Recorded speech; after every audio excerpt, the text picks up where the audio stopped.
दोस्तों, हमारे channel endless horror story में आपका स्वागत है। आज वह फिर से मेरा पीछा कर रहा था। मुसलसल 3 दिन हो चुके थे। उसने मेरा जीना हराम कर दिया था। जहाँ भी जाती मेरे पीछे पीछे चला आता। मैंने सोचा कि आज उसे रोककर उससे पूछती हूँ, आखिर वह मेरे पीछे क्यों आता है और उसे मुझसे क्या काम है। अगर ज़मींदार का बेटा है तो इसका क्या मतलब है, किसी भी लड़की को तंग करता रहेगा। मैं उसकी शिकायत लगाती हूँ। जाकर वह मुझसे कुछ फासले पर मौजूद था। मैं वहीं रुक गई। जब उसने मुझे रुकते देखा तो फ़ौरन से परेशान हो गया, लेकिन मैंने वहीं से चिल्लाकर उसे आवाज़ दी और कहा कि यहीं रुको, आज मैं ज़मींदार से तुम्हारी शिकायत करूँगी। तुम रोज़ाना मेरा पीछा करते हो, आखिर क्या बात है, कोई मसला है क्या। मैं उसे सवाल कर रही थी, लेकिन वह चुपचाप गर्दन झुकाए वहीं खड़ा था। कोई जवाब ही नहीं दे रहा था। मैं तिल मिला गई और उसके करीब आकर दोबारा से पूछा कि तुम्हें कोई मसला है जो रोज़ आकर मेरा पीछा करते हो। मगर वह मुझे जवाब नहीं दे रहा था। मुझे गुस्सा आ गया। मैं पाँव पटकती वहाँ से सीधा घर आ गई। अम्मा ने मुझे गुस्से में देखा तो पूछने लगी, क्या हुआ है, तुम्हें क्यों हर वक्त इतना गुस्सा आता है, अब किससे लड़के आई हो। मैंने कहा, मैं कोई लड़ाका नहीं हूँ, लेकिन एक लड़का मुसलसल मेरा पीछा कर रहा है। वह ज़िम्मेदार का छोटा बेटा, उसके साथ क्या मसला है, रोज़ाना मेरे पीछे आता है। आज जब मैंने उससे पूछा कि आखिर क्यों मेरा पीछा कर रहे हो, तो कोई जवाब भी नहीं दे रहा था। गर्दन झुकाकर खड़ा हो गया। मैं तो जाकर ज़मींदार से उसकी शिकायत लगाऊंगी। अम्मा ने जब मेरे इरादे सुने तो मुझे फ़ौरन से रोक दिया कि नहीं नहीं, ऐसा मत करना। तुझे ज़मींदार का पता है ना कि वह कितने सख्त मिजाज का है। उसका बस चला तो वो हमें यहाँ से निकाल देगा। अपने बेटे के खिलाफ़ तो वह कुछ भी नहीं सुन सकता। मैंने बहुत सुना है कि उसका बेटा आवारा है। अब ऐसा कर, चुप करके घर पर बैठ, आइंदा बाहर मत निकलना। बाहर के काम मैं खुद ही कर लूँगी।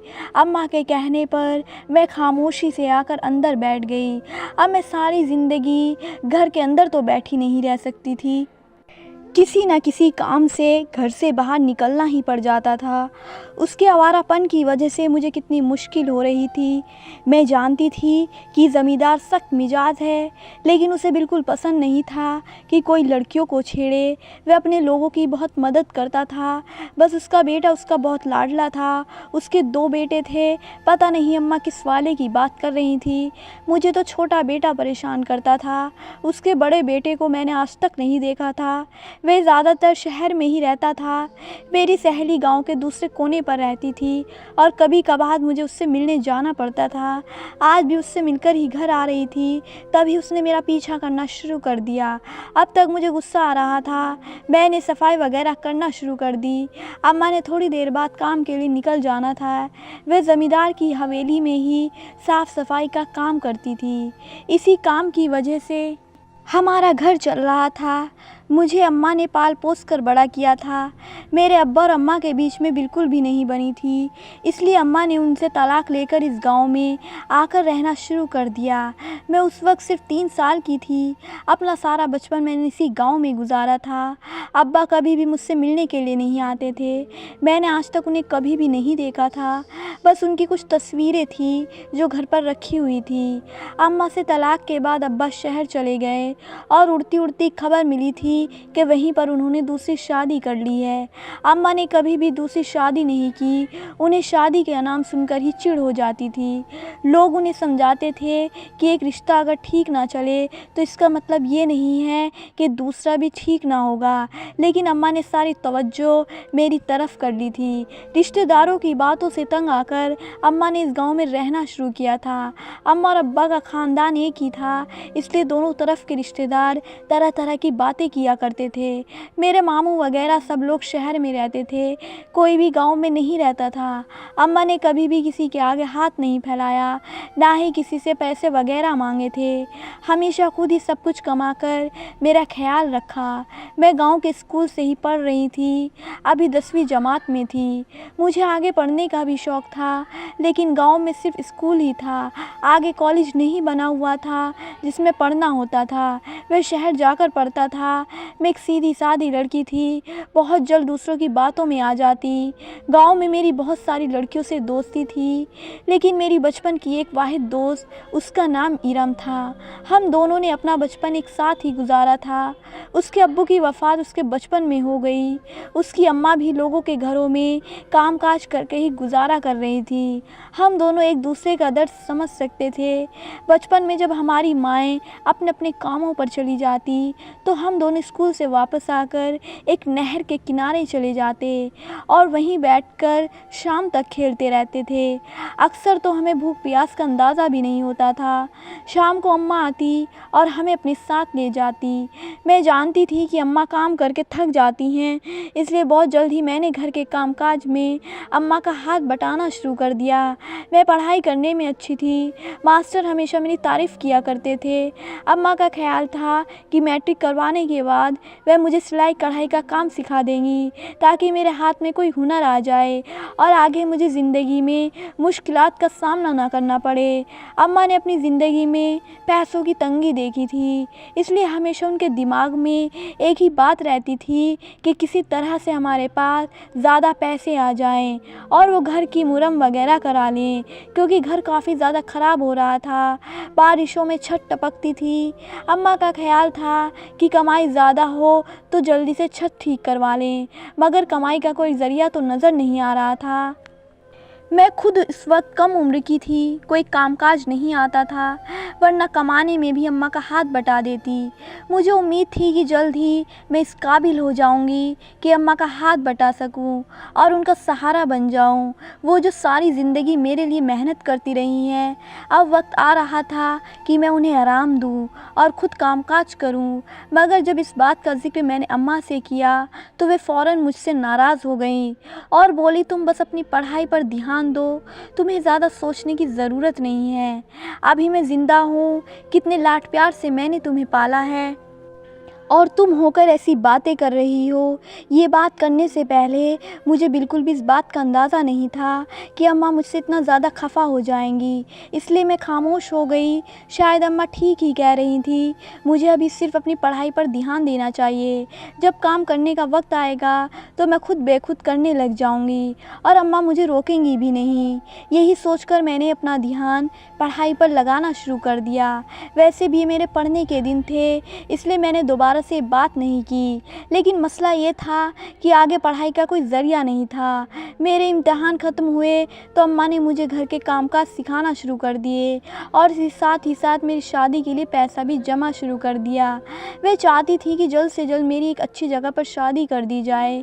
मैं अम्मा से कहती थी, मैं आपको अकेले छोड़कर नहीं जाना चाहती हूँ, आपके बिना मैं नहीं रह पाऊँगी, हम दोनों एक दूसरे का सब कुछ हैं। लेकिन अम्मा ने कहा, तुम्हारी शादी तो करनी ही है, इसलिए ये सब मत सोचो। मैं नहीं चाहती कि तुम्हारी शादीशुदा ज़िंदगी ख़राब हो और मेरी वजह से तुम सारी ज़िंदगी गैर शादीशुदा रहो।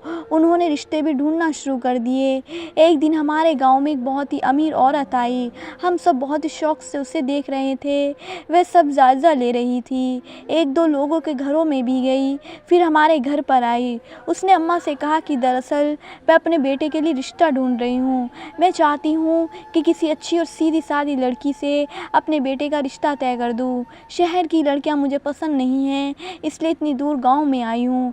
मुझे किसी ने बताया था कि यहाँ काफ़ी अच्छी लड़कियाँ मौजूद है।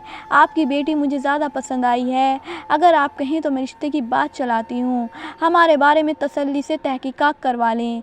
अम्मा तो ये बात सुनकर बहुत खुश हुई। फिर एक दो लोगों से अम्मा ने उस अमीर औरत के बारे में पूछवाया तो पता चला कि वे बहुत अच्छे लोग हैं और सुलझे हुए हैं। यूँ अम्मा और उस औरत के बीच बातचीत चलना शुरू हो गई। अम्मा ने जब मुझसे इस बात का जिक्र किया तो अम्मा से मैंने कहा कि एक बार फिर सोच लें, ये ना हो कि ये लोग हमारे साथ धोखा कर लें। अम्मा ने कहा, ऐसी कोई बात नहीं है, तुमने कितने सुलझे हुए लोग हैं, मेरा तो दिल खुश हो गया, कितना अच्छा ससुराल मिलेगा तुम्हें। अम्मा पूरी तरह मुतमईन थी, मगर मेरा दिल बिल्कुल भी नहीं था। कुछ ना कुछ तो इस रिश्ते में गलत था। बार बार मुझे इस बात का एहसास शिद्दत से होता था, मगर कोई सिरा हाथ ही नहीं आ रहा था। मैं अम्मा को इस बात पर राज़ी कर पाती कि रिश्ता करना ठीक नहीं है। अम्मा ने चुपचाप शादी की तैयारियां करना भी शुरू कर दी। हालांकि अभी तक तो रिश्ता पक्का भी नहीं नहीं हुआ था। वह जितना खर्च कर सकती थी कर रही थी। मेरे मना करने के बावजूद भी उन्होंने हर चीज़ आला की। मैं अम्मा से कह रही थी कि जब तक शादी की बात पक्की ना हो, कम से कम तब तक तो इतना खर्चा ना करें। ये ना हो कि रिश्ते से बाद में इनकार कर दे और आपके सारे पैसे ज़ाया हो जाएं। अम्मा बोलती, नहीं, ऐसी बात नहीं है। मेरी बेटी इतनी अच्छी है कि उसे कोई इनकार ही नहीं कर सकता। अम्मा की बातें सुनकर मैं खामोश होकर रह गई। मैंने उस लड़के की सिर्फ अभी तक तस्वीर ही देखी थी। मुझे अंदाज़ा नहीं था कि वह दिखने में असल में कैसा है और उसका बातचीत का अंदाज़ कैसा है। अम्मा का कहना था कि मुझे सिर्फ़ और सिर्फ अपने ऊपर ध्यान देना चाहिए। लड़के जैसे भी हो, सिर्फ कमाने वाले होने चाहिए, इससे ज़्यादा कोई फ़र्क नहीं पड़ता। लेकिन मेरी सोच अलग थी। मेरे ख़्याल में लड़के को तमीज़ वाला होना चाहिए और औरत की इज़्ज़त करनी आनी चाहिए। बेशक कम कमाता हो, लेकिन इज़्ज़त से रखना जानता हो। बस मेरी इतनी सी ख्वाहिश थी। अम्मा से तो कुछ नहीं कह सकती थी, लेकिन अपने इस खत का इज़हार मैंने अपनी दोस्त से जाकर किया। जब उसे बताया कि मुझे इस रिश्ते में कुछ ठीक नहीं लग रहा है, हम उन्हें ज़्यादा जानते भी नहीं हैं, कुछ दिन हुए हैं मिले हुए, और अम्मा ऐसे रिश्ता तय कर रही हैं जैसे सालों से उन्हें जानते हो। अगर कुछ ऊंच नीच हो गई तो क्या करेंगे? मेरी दोस्त बोली, तुम खामोखा इतना सोच रही हो, ऐसा नहीं है। सब लोग जानते हैं वे कितने सुलझे हुए लोग हैं। हम सब उनसे मिले थे ना, तुम्हें इतनी फ़िक्र क्यों हो रही है? और तुम्हारे मामू वगैरह भी तो शहर में ही रहते हैं। अगर कोई मसला हुआ तो उनके पास चली जाना। मैंने उनसे कहा कि नहीं, हरगिज़ नहीं, वो लोग खुद हमारे साथ कोई राब्ता नहीं रखते और अम्मा भी मुझे कभी वहाँ जाने नहीं देंगी। हम लोगों का इतना अच्छा मेलजोल नहीं है कि मैं किसी मसले की सूरत में उनके पास चली जाऊँ। मेरी दोस्त कहने लगी कि ठीक है, तुम इतना उल्टा सीधा मत सोचो, तुम्हारी अम्मा ने अच्छा ही फैसला किया होगा। शायद वे ठीक ही कह रही थी, इसलिए मैंने भी ये सब बातें अपने दिमाग से निकाल दी। अम्मा चाह रही थी कि मैं घर के सारे काम सीख लूँ ताकि आगे जाकर ससुराल में मुझे किसी भी परेशानी का सामना ना करना पड़े।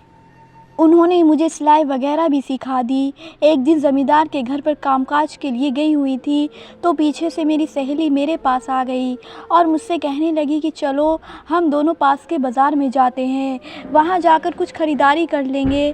मैंने कहा नहीं, अभी तो अम्मा घर पर नहीं है और बाज़ार जाने में 1 घंटा लग जाएगा। हमारे गाँव से कुछ फासले पर एक छोटा सा कस्बा मौजूद था। वहाँ पर एक बहुत ही पुराना बाज़ार बना हुआ था। अक्सर मैं अम्मा के साथ ख़रीदारी के लिए वहाँ जाती थी। गांव से ज़्यादातर लोग वहीं से ख़रीदारी करते थे, वरना शहर जाना पड़ता। मेरी दोस्त को कुछ चीज़ें ख़रीदनी थी, इसलिए वह मुझसे कह रही थी कि वह मेरे साथ उस बाज़ार में चले, मगर उसके लिए मुझे अम्मा की इजाज़त की ज़रूरत थी। उन्हें बिना बताए तो जा नहीं सकती थी, वरना वह पीछे परेशान हो जाती। मैंने अपनी दोस्त से कहा कि ठीक है, चलो पहले जाकर ज़मींदार की हवेली में अम्मा को बता कर आ जाती हूँ कि मैं तुम्हारे साथ बाज़ार जा रही हूँ, वरना खामोखा वे परेशान होंगी। मैं अपनी दोस्त के साथ ज़मींदार की हवेली की तरफ चल पड़ी। वह हवेली यहाँ से कुछ फासले पर ही मौजूद थी।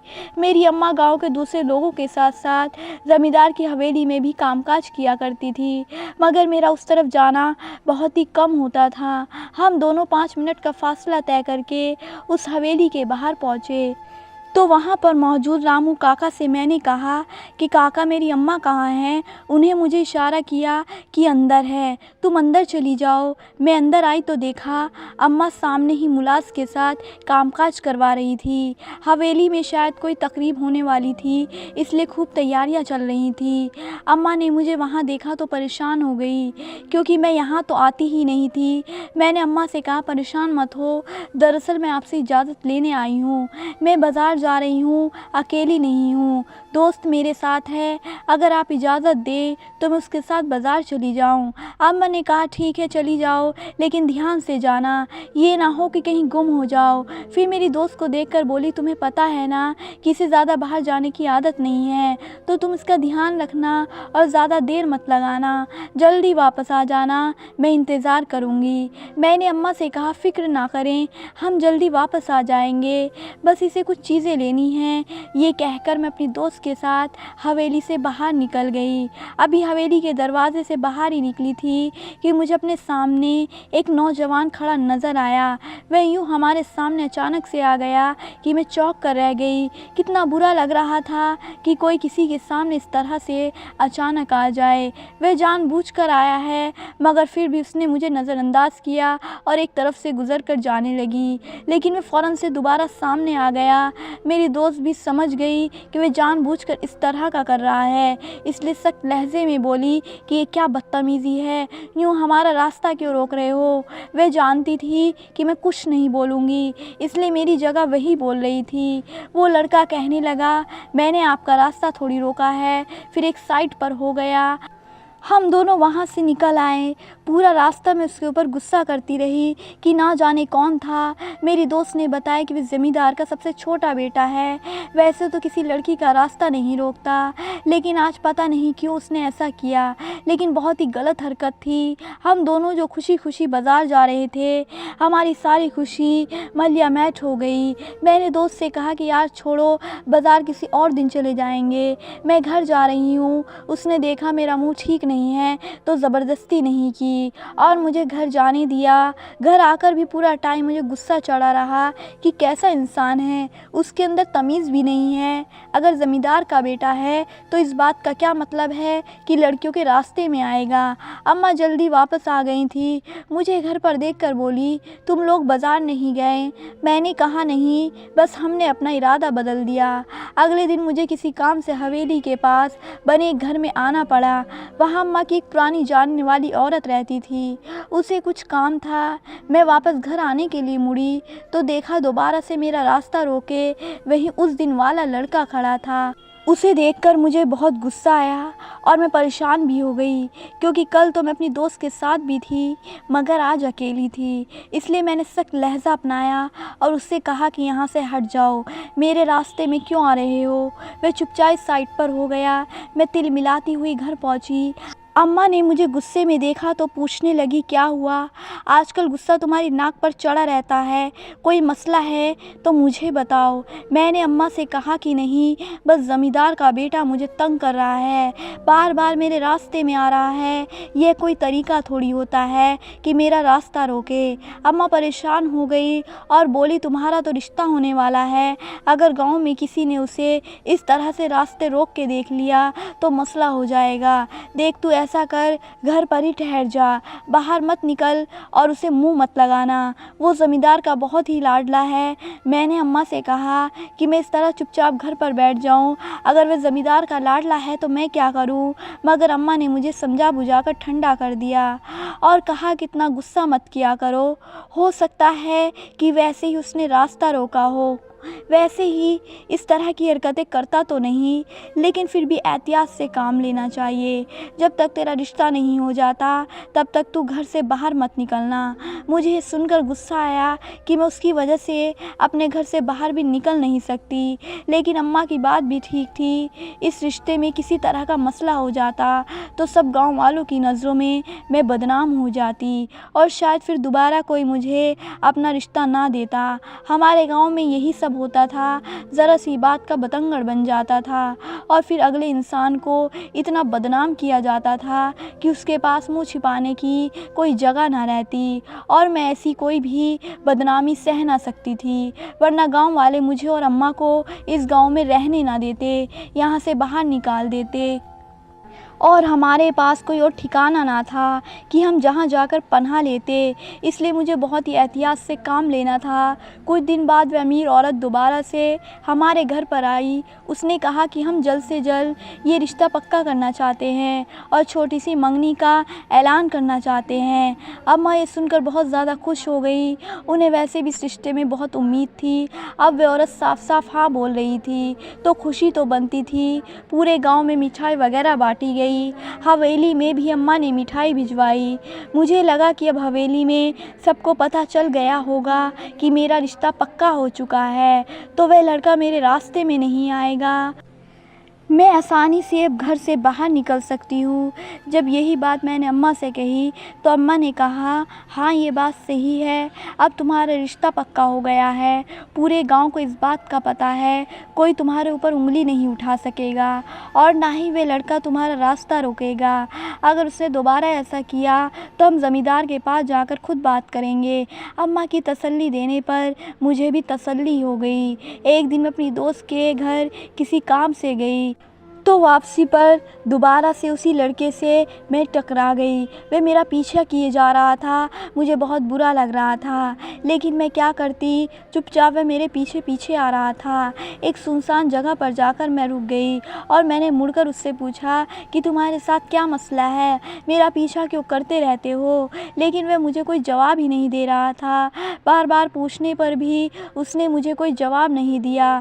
तो मैं गुस्से से घर पर आ गई और अम्मा को सारी बात बता दी। अम्मा ने फिर से वही कहा कि घर पर रहो, बाहर मत निकलना। मैंने अम्मा से कहा कि मैं उसकी वजह से क्यों घर पे बंद रहूं, अब मैं ज़मींदार के पास जाकर उसकी शिकायत लगाऊंगी।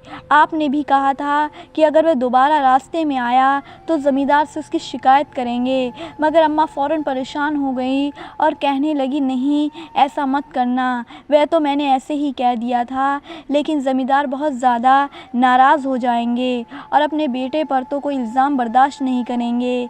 मैंने अम्मा से कहा कि इल्ज़ाम नहीं बल्कि सच्चाई है, लेकिन अम्मा ने फिर भी मुझे रोक दिया। वह नहीं चाहती थी कि मैं ज़मींदार के बेटे से मुँह मारी करूं, इसलिए मुझे एहतियात से रहने को बोल रही थी। कुछ अरसे बाद वैसे भी मेरी शादी हो जानी थी और मैं इस गाँव से चली जाती। असल फ़िक्र तो मुझे अम्मा की हो रही थी कि मैं शादी के बाद शहर चली जाऊँगी और अम्मा को यहाँ अकेले रहना पड़ेगा, जो कि मुझे मंजूर नहीं था। मैं ये नहीं चाहती थी कि अम्मा यहाँ पर अकेली रहें। मैंने अम्मा से बहुत बार कहा कि आप मेरे साथ शहर चलें, मैं अपने ससुराल वालों से भी किसी न किसी तरह ये बात मनवा लूँगी कि आप भी हमारे साथ रहें। लेकिन अम्मा ने कहा कि अपना मुंह बंद करके रखो, कोई ऐसी बात करता है क्या, अब मैं शादीशुदा बेटी के घर में कैसे रह सकती हूँ। फिर अम्मा ने शादी की तैयारियाँ करना शुरू कर दी। मेरी शादी अगले महीने ही होनी थी। ये पूरा महीना अम्मा ने मुझे घर से निकलने नहीं दिया और सारी चीज़ें खुद ही खरीद कर ले आई। बस मुझसे पूछ रही थी कि तुम्हें क्या पसंद है। वह नहीं चाहती थी कि मैं बाहर निकलूं और ज़मींदार के बेटे की नज़रों में आऊं और वह कुछ भी ऐसी हरकत करे जिसका असर मेरे मुस्तकबिल पर पड़े। अम्मा के समझाने पर भी मैं समझ गई थी, इसलिए ना चाहते हुए मैं घर में टिकी रहती। अपनी दोस्त से मिलने भी नहीं जा सकती थी। वह मुझसे मिलने घर आती थी। एक दिन उसने मुझे बताया कि मैं तुम्हारे घर आ रही थी, तभी रास्ते में मुझे ज़मींदार का बेटा मिला। उसने मुझसे तुम्हारे बारे में पूछा और कहा कि मैं अब बाहर नज़र क्यों नहीं आती। मैंने गुस्से में उसे कहा कि तुम अपने काम से काम रखो, मेरी दोस्त की शादी होने वाली है। ये सुनकर वह घबरा गया और वहाँ से चला गया। मुझे समझ नहीं आती कि वह तुम्हारे पीछे क्यों पड़ा हुआ है और तुम्हारी शादी का सुनकर घबरा क्यों गया। दोस्त की बातों ने मुझे भी हैरत में डाल दिया, क्योंकि मैं तो ज़मींदार के बेटे से उससे पहले कभी भी नहीं मिली थी और ना ही कभी उससे कोई बातचीत की थी। तो फिर वह अचानक से मेरे पीछे क्यों पड़ा हुआ था, कोई तो वजह होगी ना इन सब के पीछे। दोस्त ने कहा, तुम छोड़ो ये बात सोचना, अब शादी पर तवज्जो रखो। देखो तुम्हारी अम्मा कितनी प्यारी प्यारी चीज़ें खरीद कर लाई हैं। मुझे तो अफसोस हो रहा है कि मेरी दोस्त यहाँ से चली जाएगी, फिर पता नहीं हम दोनों कब मिल पाएँ। मैंने उससे कहा कि तुम परेशान मत हो, मैं हर कुछ अरसे के बाद आकर तुमसे मिलती रहूँगी। अफसोस तो मुझे भी हो रहा है कि मैं अफसुर्दा भी ज़्यादा हूँ, लेकिन शादी भी तो ज़रूरी है, हर लड़की ही रुखसत होकर जाती है। मेरी दोस्त कहने लगी, कोई नहीं, हर लड़की रुखसत होकर नहीं जाती। मैं उसकी बात सुनकर हंस पड़ी। मैंने कहा, कैसी बेवकूफ़ वाली बातें कर रही हो, क्यों तुम नहीं जाओगी। कहने लगी, नहीं, मैं अपनी अम्मा को छोड़कर कहीं नहीं जाऊंगी, मैं भी ऐसी बातें किया करती थी। उसकी बात सुनकर मैं अफसुर्दा हो गई। अपनी अम्मा को छोड़कर जाना मेरे लिए भी आसान नहीं था। फिर हम दोनों कितनी ही देर बैठकर बातें कर रहे। शादी के दिन तक हम दोनों यूं ही रोज़ाना कई कई घंटे बैठकर बातें किया करते। हमने पूरा बचपन साथ गुजारा था। और बहुत सी यादें हमारे पास जमा हो गई थी। वह मुझे बार बार हिदायत कर रही थी कि शादी के बाद तुम मुझसे मिलने आती रहना और वहाँ पर कोई भी मसला हो तो फ़ौरन से फ़ोन कर देना, हम सब तुम्हारे साथ ही हैं। अब रोज़ाना ही मेरी आंखें भीगी होती थी। मैंने अम्मा से कहती मुझे यहाँ से नहीं जाना, लेकिन एक नई ज़िंदगी शुरू करने का भी दिल में जोश भर गया था। अम्मा ने मुझे खूब सारी हिदायत दी थी कि ससुराल में कैसे रहना है, शौहर की बात माननी है। मैं अब तक अपने होने वाली बात माननी है। मैं अब तक अपने होने वाले शौहर को अपने रूबरू नहीं देख पाई थी, सिर्फ तस्वीर में ही देख रखा था और अम्मा के मुंह से उसकी बहुत सी खूबियाँ सुनने को मिली थी। मैं अपनी आंखों से कई ख्वाब सजाए जा रही थी और सोच रही थी कि मेरी नई ज़िंदगी बहुत अच्छी होगी, मैं वहाँ पर सबका ख्याल रखूँगी। शादी वाला दिन आया तो मैं दुल्हन बनी खूब रो रही थी। अपने आंगन को छोड़कर जाने का दुख ही अलग होता है, इसलिए मुझे खूब रोना आ रहा था। निकाह के बाद मैंने जब अपने शौहर को देखा तो मैं हैरान रह गई। वह तो मेरी तवक्को से भी कहीं ज़्यादा खूबसूरत था। मेरी दोस्त बार बार मुझे छेड़ रही थी, कितना हैंडसम शौहर मिला, उसके बाद हमें भूलने तो नहीं जाओगी। मगर मैं आगे से रोती हंसती। मैंने उससे कहा कि तुम मेरी बचपन की दोस्त हो, तुम्हें कभी भी नहीं भूल सकती। रुखसती के बाद सास ने कहा कि हम इसे अपनी बेटी बनाकर रखेंगे, कोई परेशानी नहीं होने देंगे। रात काफ़ी हो चुकी थी और अभी हमें शहर के लिए निकलना था। अम्मा ने मुझसे कहा था कि अपना ध्यान रखना और कोई भी बात हो तो मुझे फ़ौरन फ़ोन कर देना, परेशान मत होना। ठीक है, मैं अम्मा के गले लगकर रोने लग गई। फिर अपने ससुराल वालों के साथ रुखसत होकर शहर की तरफ आ गई। शहर पहुँचते पहुँचते हमें 2-3 घंटे लग गए। यहाँ पर हमारा खूब अच्छा इस्तकबाल किया। ये लोग काफ़ी अमीर थे और इनका खूब बड़ा सारा घर था। इतना बड़ा घर तो मैंने अपने ज़मींदार का ही देखा था। रस्में ख़त्म होने के बाद मुझे मेरे कमरे में पहुंचा दिया गया। फूलों से सजा कमरा बहुत खूबसूरत लग रहा था।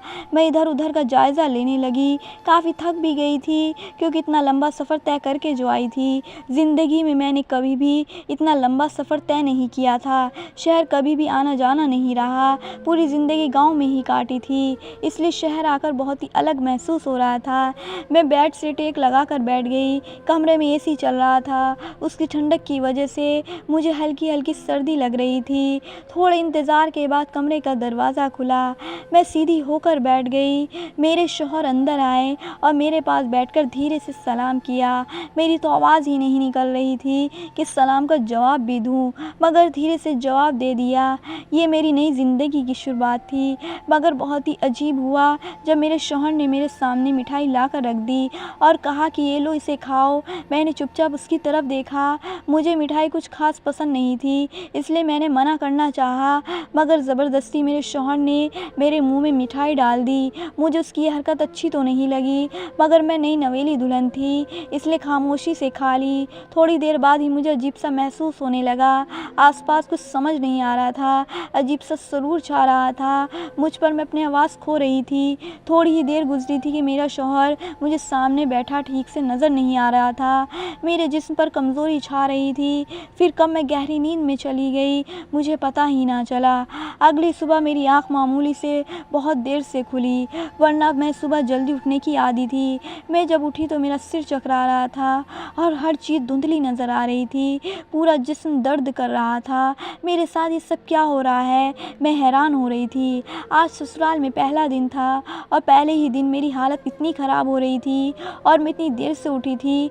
सब मेरे बारे में क्या सोचेंगे। मैं बिस्तर से उठी तो कमज़ोरी की वजह से मुझसे चला भी ना जा रहा था। मैं बामुश्किल खुद को संभाला और कपड़े निकालने के लिए अलमारी की तरफ बढ़ गई। मैं तैयार होकर बाहर आई तो सब लोग मुझे ही देख रहे थे और आपस में सरगोशियाँ करने लग गई। मुझे बहुत बुरा लगा। नाश्ता तो सब लोग कर चुके थे। मुझे मेरी सास ने कहा कि तुम अपने कमरे में जाओ, मैं तुम्हारे लिए नाश्ता भिजवा रही हूँ। मैंने उनके चेहरे की तरफ देखा तो वे थोड़ा परेशान लग रही थी। मैं कुछ पूछ ना सकी, इसलिए चुपचाप अपने कमरे में आकर बैठ गई। कुछ देर बाद सास ने मेरा हाथ नाश्ता भिजवा दिया। मेरा दिल तो नहीं कर रहा था नाश्ता करने का, मगर भूख भूख लग रही थी, इसलिए मैंने नाश्ता किया। मेरा शौहर ना जाने कहाँ था। जब से मैं उठी तो वह मुझे कहीं नज़र नहीं आ रहा था। पूरा दिन मैं कमरे में बैठी रही। मेरी सास ने आकर मुझसे कहा कि कुछ देर बाद मेहमान तुमसे मिलने के लिए कमरे में ही आ जाएंगे। नीचे काफ़ी रश है, इसलिए मैं तुम्हें ऊपर ही बिठा दिया। ख़ानदान की औरतें तरह तरह के सवालात करती हैं, तुम्हें कोई परेशानी ना हो। ये कहते उनका लहज़ा काफ़ी अजीब था। यूँ लग रहा था जैसे वो कुछ छुपा रही हों। उन्होंने एक बार भी नहीं बताया कि मेरा शौहर कहाँ पर है। फिर यूँ ही होता रहा। इस दौरान मैं एक बार 1 हफ़्ते के लिए अम्मा के यहाँ रहकर आई थी। अम्मा ने कहा था कि इतने दिन मत रहो, लेकिन मेरी सास ने अनुमति दे दी थी और मेरे शौहर को भी कोई एतराज़ नहीं था। रोज़ाना मेरा शौहर मुझे मिठाई खिलाता और मैं मदहोश हो जाती। मैंने इस बात का ज़िक्र अम्मा से नहीं किया, मगर मुझे लग रहा था कि ज़रूर कुछ न कुछ गलत हो रहा है। रोज़ाना वह मुझे मिठाई खिलाता है और मैं अपने होश खो देती हूँ, और जब सुबह उठती हूँ तो मेरे जिस्म में शदीद कमज़ोरी होती है। मैं चल भी नहीं पा रही होती। अब तक मेरे घर का काम काज भी ठीक से नहीं कर रही थी। मेरी सास का रवैया भी अजीब था। यूँ लगता था जैसे कोई बात हो जो वे मुझे बताना तो चाहती हैं या मुझसे करना चाहती हैं, लेकिन कर नहीं पा रही। वैसे तो यहाँ मुझे किसी तरह की कोई और परेशानी का सामना नहीं करना पड़ रहा था। एक दिन मैंने सोचा कि क्यों ना मैं मिठाई खाने की बजाय फेंक दूँ और फिर इस राज का पता लगाऊँ कि मिठाई खाने के बाद क्या होता है और मेरी ऐसी हालत क्यों हो जाती है। इसलिए जब रात को शौहर मेरे पास आए और उसने मेरे सामने मिठाई ला कर रख दी और कहा कि इसे खाओ, तो मैंने चुपचाप थोड़ी सी मिठाई उठा ली और जैसे ही वह बिस्तर से उठकर गया, मैंने वह मिठाई बेड के पीछे फेंक दी और शौहर के सामने ऐसा नाटक किया जैसे मैंने मिठाई खा ली है। पानी पीकर मैं सो गई। शौहर ने लाइट बंद कर दी और मेरे बराबर में आकर लेट गया।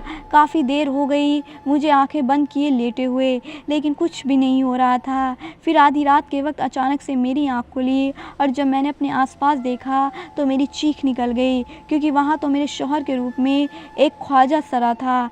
मैं हैरान हुई कि मेरा शौहर कहाँ गया और ये बहरूपिया कौन है। मैंने पूरा कमरा छान मारा, लेकिन मुझे कहीं पर भी मेरा शौहर नज़र नहीं आ रहा। वो ख्वाजा सरा मेरे पास आकर बैठ गया। लड़कियों वाले हुलिये में मौजूद वह आदमी मुझे बहुत ही अजीब लग रहा था। मैंने उससे कहा कि तुम यहाँ पर मेरे कमरे में क्या कर रहे हो, तो उसने मर्दाना और जनाना मिली जुली आवाज़ में मुझसे कहा कि ये मेरा कमरा है और मैं यहीं रहता हूँ और तुम मेरी बीवी हो क्या, मतलब मैं यहाँ क्या कर रहा हूँ। मैं हैरान हुई। मैंने कहा लेकिन यहाँ तो मेरा शौहर रहता है, तुम कौन हो और मैं तुम्हारी बीवी नहीं हूँ। वह ज़ोर ज़ोर से हंसने लगा और कहने लगा मैं ही तो तुम्हारा शौहर हूँ। मेरी हालत ख़राब हो रही थी। मुझे याद आया कि अब तक कभी भी मेरे शौहर ने मुझे हाथ नहीं लगाया, हमेशा मिठाई खिलाकर मैं मदहोश हो जाती थी। ये ख्वाजा सरा कह रहा है कि मैं तुम्हारा शौहर हूँ। मेरे सिर पर टूट पड़ी। पूरी रात में डरी डरी रही। अगली सुबह जब मेरी आँख खुली तो मैंने देखा कि मेरे बराबर में मेरा शौहर सा है। मैं डर गई। फ़ौरन से उठकर देखा तो रात को कुछ देर के बाद मेरी आँख लगी। वह ख्वाजा सरा कहाँ गायब हो गया। मैं भाग कर बाहर आई और अपनी सास से सारी बात का जिक्र किया तो वह बैठकर रोने लग गई और कहने लगी कि ये सच है, मेरा बेटा एक ख्वाजा सरा है और वह रात के वक्त अपना रूप बदल लेता है, इसलिए मैं इतने दिन तक से परेशान थी। मैंने उससे कहा कि जब तक मेहमान यहाँ पर है तुम तब तक उसे मिठाई खिलाते रहना, और उसे बहुत ज़्यादा कमज़ोरी भी हो जाती है, लेकिन तुम्हें कोई भी चीज़ याद नहीं रहती। मैं जानती थी कि किसी न किसी दिन ये राज खुल ही जाएगा। हम काफ़ी अमीर हैं, लेकिन मेरा इकलौता बेटा ख्वाजा सरा है। मैं किसी अमीर घराने में उसकी शादी करती तो वह 2 दिन ही ये बात खुलकर सामने आ जाती, इसलिए मैं गाँव से लाई हूँ और मुझे पता चला कि तुम्हारी माँ के अलावा कोई और नहीं है, इसलिए मैंने ये रिश्ता कर दिया। उनके इस धोखाधड़ी पर मुझे बहुत गुस्सा आया। मैंने अपना सामान पैक किया और गांव चली आई। अम्मा ने जब मुझे यूँ अचानक अपने सामान के साथ देखा तो बोली क्या हुआ, तुम ऐसे क्यों आ गई, बताया भी नहीं, और तुम्हारा शौहर कहाँ है। मैंने अम्मा को रोते हुए सारी बात बता दी। वह भी परेशान हुई। उन्होंने मेरी सास को बुलाकर बात की और कहा कि मेरी बेटी मुझ पर बोझ नहीं है जो आप ऐसा कह रही हैं। आप लोगों ने हमें धोखा दिया है। मेरी बेटी को जल्द से जल्द तलाक भिजवा दो। कुछ वक्त बाद ही मेरी सास ने मेरे शौहर के ज़रिए तलाक भिजवा दी। अब मैं आज़ाद थी। काफ़ी वक्त गुजर गया था। मेरी शादी टूटे हुए मेरा दिल नहीं था कि मैं दोबारा शादी करूँ, लेकिन अम्मा ने मुझे समझाया और कहा कि देख, मैंने अपनी ज़िंदगी में दूसरी शादी नहीं की। मेरे पास वजह थी, यानी कि मेरी औलाद तुम मेरे पास थी, लेकिन अभी तुम्हारे साथ ऐसा कोई मसला नहीं है। मुझे तो डर था कि कोई और तुम्हारे साथ बुरा सलूक ना करे, इसलिए शादी नहीं की, लेकिन तुम कर सकती हो। मेरी तलाक की खबर गांव वालों की ज़बानी ज़मींदार की हवेली तक भी पहुंच गई और मेरी तलाक को 1 साल गुजर चुका था। एक दिन ज़मींदार की बीवी मिठाइयों का टोकर के साथ हमारे घर आई और अम्मा से कहा कि मैं अपने छोटे बेटे के लिए तुम्हारी बेटी का रिश्ता मांगने आई हूँ। मेरा बेटा बहुत वक्त से इसे पसंद करता है, लेकिन इसकी शादी कहीं और हो गई थी, इसलिए वह इस बात का इजहार नहीं कर पाया। देखो, हम तुम्हारी बेटी को बहुत ही खुश रखेंगे। अम्मा ने मुझसे पूछा और झट हाँ कर दी। मेरा दिल तो कुछ भी नहीं कह रहा था। अम्मा की खातिर मैंने भी हाँ की, लेकिन मुझे नहीं पता था कि ज़मींदार के बेटे से शादी करके मेरी ज़िंदगी बहुत ही खुशियों भरी हो जाएगी। मेरी उससे शादी हुई तो शुरू मैं उससे बहुत झिझकती थी, क्योंकि शादी से पहले जब वह मेरा पीछा करता था तब से मैंने उसको 1-2 बार मुँह मारी थी, लेकिन वह इस बात को भूल चुका था। उसने मेरा बहुत ज़्यादा ख्याल रखना शुरू कर दिया और मैं उसके साथ खुशी खुशी जीने लगी। अगर आपको हमारी कहानी पसंद आई है तो हमारे चैनल को लाइक करें और सब्सक्राइब कर दें, बेल नोटिफिकेशन को भी ऑन कर दें, ताकि हमारी आने वाली हर मज़ेदार कहानी आपको वक्त पर मिलती रहे।